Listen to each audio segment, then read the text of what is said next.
Добрый день, меня зовут Айман Умарова, я адвокат. Я представляю интересы Нусупова Раушан, которая стала жертвой торговли людьми. Нусупова Раушан достаточное количество времени, несколько лет, была жертвой торговли людьми.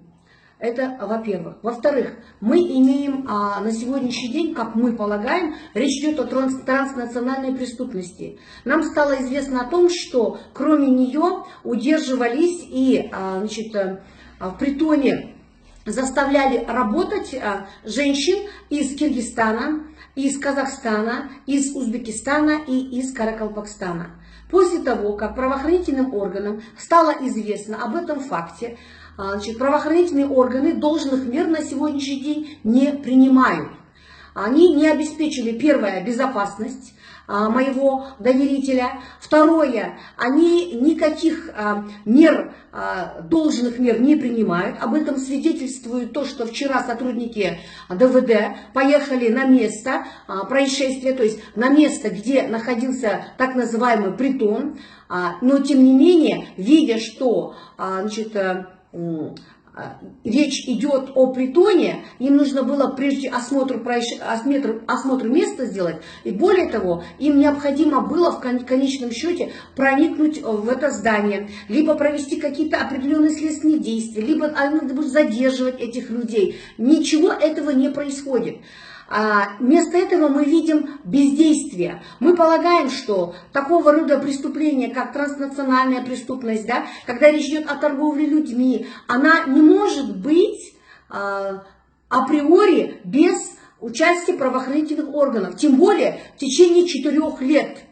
Поэтому мы сейчас беспокоимся о том, что полиция бездействует, и мы просим генерального прокурора, чтобы генеральный прокурор взял на контроль уголовное дело по торговле людьми. Более того, генеральный прокурор создал специальную комиссию в составе спецпрокуроров для расследования этого дела, поскольку речь идет о транснациональной преступности и речь идет о том, что в эту, как мы полагаем, преступную группировку, возможно, замешаны сотрудники правоохранительных органов.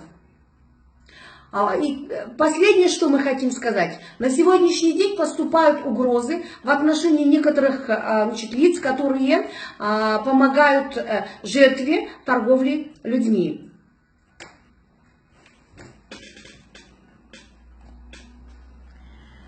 Құрметті жүйе қолданушылар, біз кеше ДВД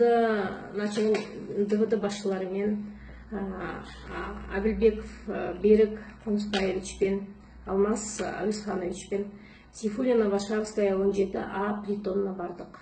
Ол кезде барған кезде ешқандай есікті аша алмадық.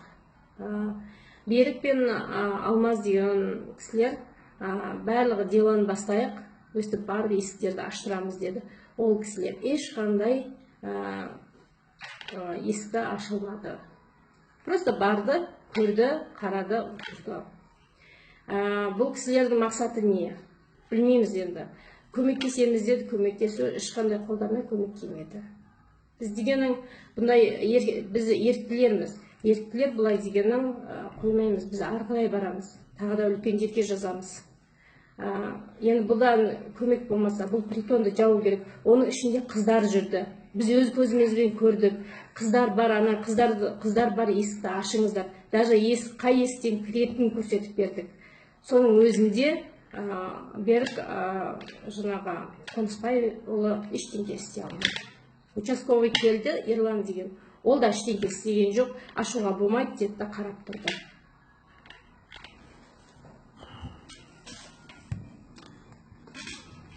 Дұрыс қой.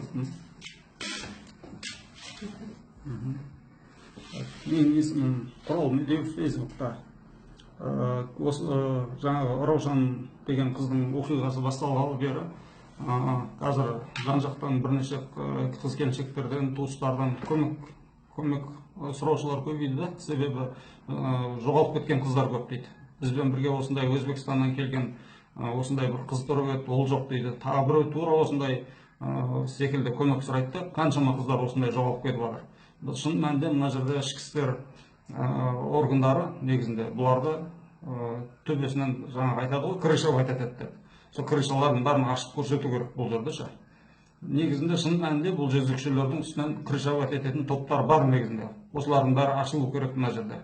Жаңағы құлдық дәуірі емес қой қазір. Осы қылмыс толық ашылсын бұл жерде, біз осылай талап етеміз енді. Кеше ана Раушан деген қыз қашып келген кезде артынан кәдімгі адамдарды басып кете жаздап кәдімгі машинесімен келді ғой, неше түрлі машинелермен. Солардың бәрі қайда қазір? Соның бәрі ұсталу керек, жазасын заң бойынша тарту керек барлығы. Рахмет тыңдағандарыңызға.